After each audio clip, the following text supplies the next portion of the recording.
Hey, this is Captain Ben Alexander with Natalie on Sportfishing. I'm here today at Promar, and we're going to kind of go over some of the basics of rigging our Promar hoop nets for lobster hooping. So basically we're going to start with, in Southern California, unfortunately these have become a necessity, is the bait tubes. The sea lions are just, they're brutal out here now. Once they figure out that season's open and we're putting treats at the bottom of these nets, the sea lions get into them and they'll take all your bait. So Promar's cut these seal-proof bait cages. We use these on our boat. They're great for holding cut bait. The ends open up. They've got clips connected with them, and we'll just clip these. We'll fill them with bait, and we'll clip this right into the bottom of the hoop net. So we've got our bait ready to go. The next thing you're going to want to do is rig your float line to the net itself. So there's all kinds of different knots that you can use. For us, to make our connection between our the haul line and the net itself, I'm going to use a figure 8 follow-through knot, which is a life safety knot. It's a knot that is not going to fail. We're just going to go right through the bridle here of the hoop net. We're going to follow that figure 8 knot back through.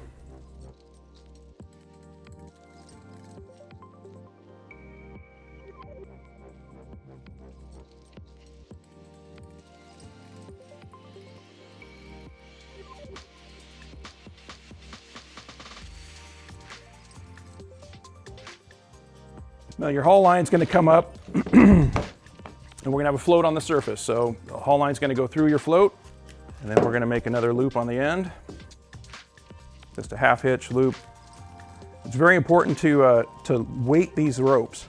Polypropylene rope is going to float on the surface, so you can have a problem with this possibly entangling your prop or somebody else's prop. So what we'll do is we'll put a weight on the end. And Promar makes a new weighted clip. And basically what that will do is your float will stay up here on the surface, and it's gonna keep your rope down and out of your prop. Another thing you want to do at night when we're hoop netting is light your gear. You want to be able to see it yourself, and you want other vessels in the area to also see it. So Promar makes a nice little light. You can drill a hole in the top of your buoy or your float, and this is identical to what we'll do. In order to keep this up high, we'll drill a hole in the bottom and add a small piece of weight in here, a egg sinker. So on this one here, you can see it's already been drilled.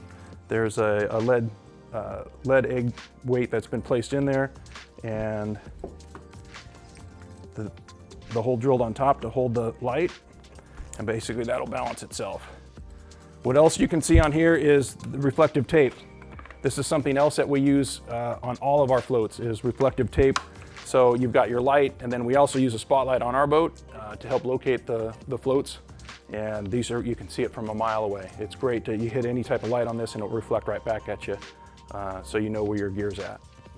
Also, with your floats, Fish and Game, you have to write your go number on each float that you're using. So on every float, we use just a Sharpie. Write your go ID number on here, and that will keep you legal with California Fish and Game. So there's your basics. You've got a seal-proof bait cage in the bottom of the hoop net. We've got our haul line tied on to the bridle of the hoop net itself.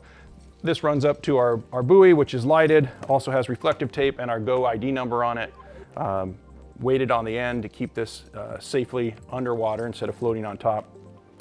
If you'd like to learn more, or you'd be interested in coming out with us on Natalie on Sportfishing, again, my name is Captain Ben Alexander, owner-operator of Natalie on Sportfishing charters out of Long Beach. We are one of the premier boats in Southern California right now. We run a lot of charters over to Catalina Island and have a very good success rate of getting our customers either full limits or close to their limits. So if you want to see how all this is done, feel free to look us up online. We're at natalieonsportfishing.com. You can also follow us on Instagram and Facebook at Natalie on Sportfishing.